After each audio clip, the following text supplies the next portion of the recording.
En este video conocerás la influencia que tiene un país como Rusia en una isla como Cuba, ya sea en el pasado, presente y futuro. Esta es la Cuba rusa, o como predijeron los Simpsons,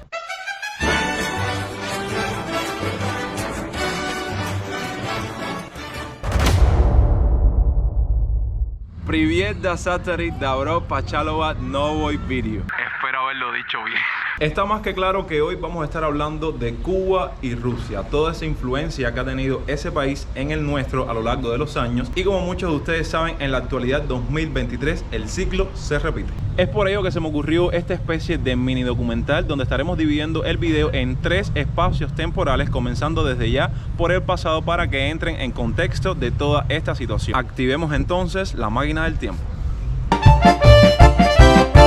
Las relaciones Cuba-Unión Soviética fueron las relaciones diplomáticas entre la República de Cuba y la Unión de Repúblicas Socialistas Soviéticas. Tras el establecimiento de relaciones diplomáticas con la Unión Soviética, luego de 1959, Cuba aumentó su dependencia del mercado y de la ayuda militar soviética, volviéndose un aliado de la Unión Soviética en la Guerra Fría. En 1972, Cuba ingresa en el Comecon, una organización económica entre estados que tenía como objetivo promover la cooperación mutua entre estados de economía planificada. Moscú mantuvo un contacto regular con La Habana, manteniendo cercanas relaciones hasta el colapso del campo socialista en el año 1990. Tras el derrumbe de la Unión Soviética, Cuba entró en un periodo de dificultades económicas conocido por todos como el periodo especial. Maxim Levinov, embajador soviético de los Estados Unidos, estableció la primera embajada de la Unión Soviética en La Habana en 1943, y embajadores cubanos bajo el mandato de Fulgencio Batista visitaron Moscú el mismo año. Entre las décadas de 1960 y 1990, miles de cubanos, tanto hombres como mujeres,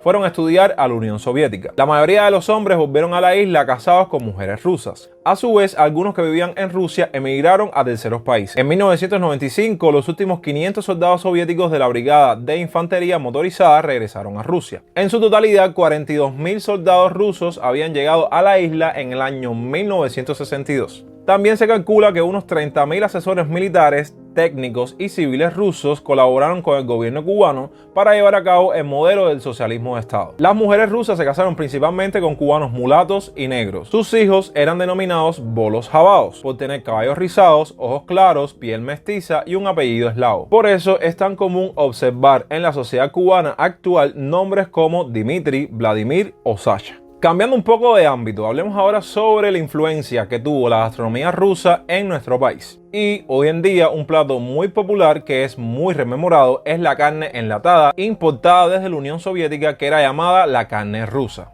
La carne también era consumida en comedores, escuelas públicas, movilizaciones, entre otros. La gastronomía rusa también se hizo presente en el restaurante Moscú de La Habana, añadiendo que también fue común el consumo de vodka. Es necesario también mencionar en esta parte del video una serie de cosas que fueron características en la época, las cuales se encontraban circulando en el país con influencia rusa, como es el caso de las botas militares con casquillo de acero en las puntas, los fusiles automáticos Kalashnikov y los tomos completos de las obras de Lenin. El anuncio de 1971 de la distribución masiva por centros de trabajo de equipos electrodomésticos soviéticos y la también masiva construcción de edificios con modelos soviéticos en Alamar se extendió pronto por todo el país, haciendo realidad lo que se esperaba 10 años antes. A partir de entonces, la cultura se bolietizó. Los uniformes escolares se diseñaron a la manera de los bolos. Los métodos de educación y enseñanza se copiaron de ellos.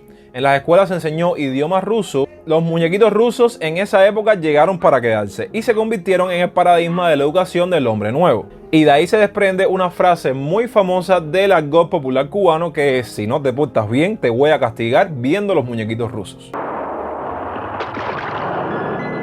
¡Me las pagarás!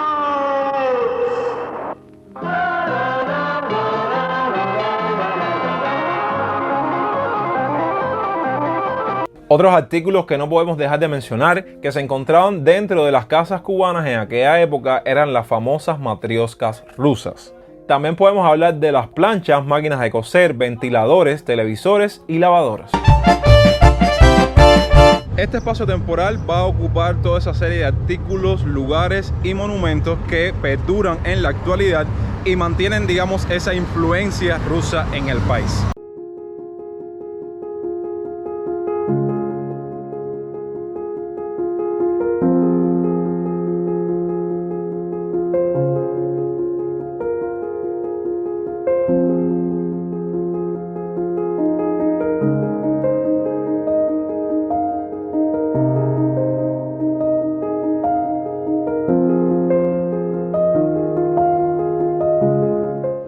Comenzamos este pequeño recorrido en el presente mostrándoles lo que fue en algún momento el restaurante Moscú, que ahora son ruinas y está completamente, como pueden ver, chapado y cerrado, porque aquí van a estar construyendo un hotel próximamente.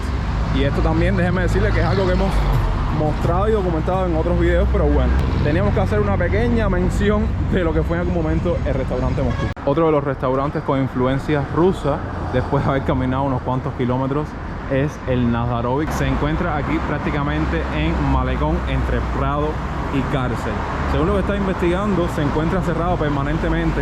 Vamos a estar entrando a una de estas puertas a ver si realmente está abierto o está cerrado, pero por lo que investigué, se encontraba cerrado por mucho tiempo. Incluso vi videos de hace 5 años, que era cuando estaba funcionando, y en la entrada había aquí una persona vestida de uniforme ruso, ¿saben? Del ejército, que era el que te recibía para poder entrar al restaurante. En efecto, ya dejó de funcionar, en algún momento funcionó. Voy a estar poniendo en estos segundos varias imágenes de cómo era por dentro, pero sí me hubiera gustado haber entrado y haberles mostrado cómo era el ambiente, aunque nos queda otro restaurante ruso que vamos a estar visitando, y para eso vamos a tener que movernos al centro de la ciudad.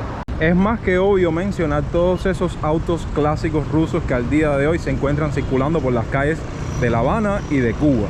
Dígase los Lada, los Moskvich y Niva, e incluso los Jeeps soviéticos, entre otros que sus propietarios ustedes saben que mantienen gracias a la inventiva personal. Otro monumento o lugar a destacar en este video de influencias rusas en Cuba es mostrarles la Catedral Ortodoxa Rusa, que de ella voy a estarles dando unos cuantos datos a continuación.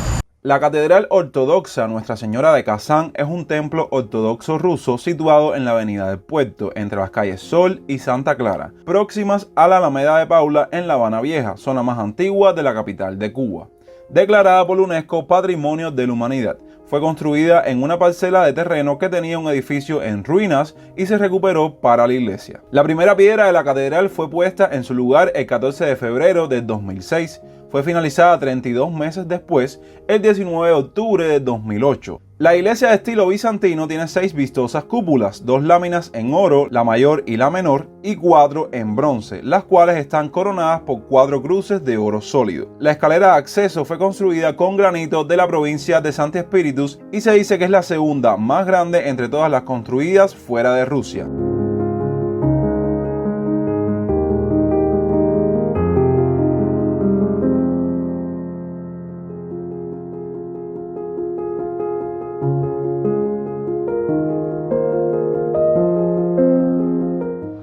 Sí, dimos con un restaurante típico ruso aquí en La Habana, Cuba, que está abierto, que tiene como nombre Tavarish. Vamos a ver si podemos entrar y ver si hay algún plato típico ruso para consumir. Ya estamos dentro del restaurante. Aquí pueden ver más o menos la carta. Hay muchos nombres raros desde mi punto de vista porque están en ruso. Por ejemplo, vamos a ver aquí el trago típico de la casa, que es Tavarish, en honor al restaurante, que lo pedimos. Por cierto, aquí andamos con Steven y con Wiwi. Salimos bien acompañados.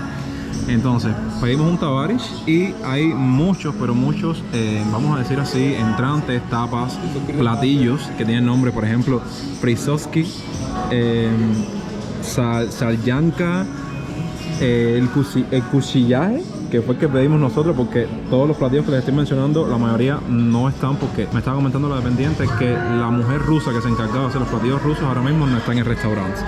Entonces pedimos lo más ruso que había en el menú.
El lío es que no tienen casi queso.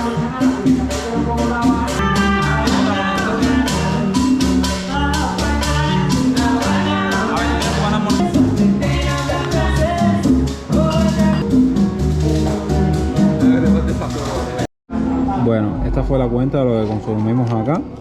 3 mojitos Tavares, que para nosotros, o sea, en menú decía vodka, ahí dice mojito. Y esos 3 mojitos y el picado de esas croquetas, que ahora voy a hablarle de lo que consumimos. 3.190 moneda nacional o 18 USD o 18 euros o 35 SA, que no sé si será la moneda rusa. Aquí en tu sección favorita, Jonix lo critica todo. Voy a hablarle mis impresiones del lugar.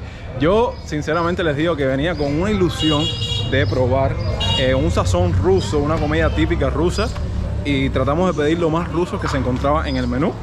Y literalmente lo que probamos fue un mojito cubano de toda la vida, que ellos nos lo vendieron como no sé qué Tavares, pero bueno. Y unas croquetas que anteriormente les puse como el nombre como tal de lo que era el platillo. Para mí esas eran las croquetas de Mecomal que venden ahí en el agro con queso por dentro. No sé, me decepcioné buscando un plato típico ruso en este restaurante. Así que no quiero saber más nada de restaurantes rusos en un buen tiempo. La asociación ruso-cubana se consolidó aún más en mayo del 2023 con el anuncio de nuevos acuerdos para garantizar la inversión rusa en la isla. El gobierno cubano ofreció a las empresas rusas la inusual concesión de hacer uso de las tierras por plazos de 30 años. También dijo que la isla eximiría a las compañías de los aranceles de importación de determinadas tecnologías y les permitiría repatriar sus beneficios. Rusia se consolidó en el 2021 como uno de los principales socios comerciales de Cuba, al ascender a la 5ª posición a nivel mundial y a la 2ª de Europa. Como esta parte futura, aún para nosotros los cubanos, es algo que está tomado literalmente con pinzas, no pienso profundizar mucho en el tema, pero sí me interesa saber qué ustedes creen acerca de todo este tema, dejando sus opiniones ahí abajo en la parte de los comentarios y ayudándome a responder la siguiente pregunta. Entonces, ¿qué le depara a la Cuba rusa en los próximos años?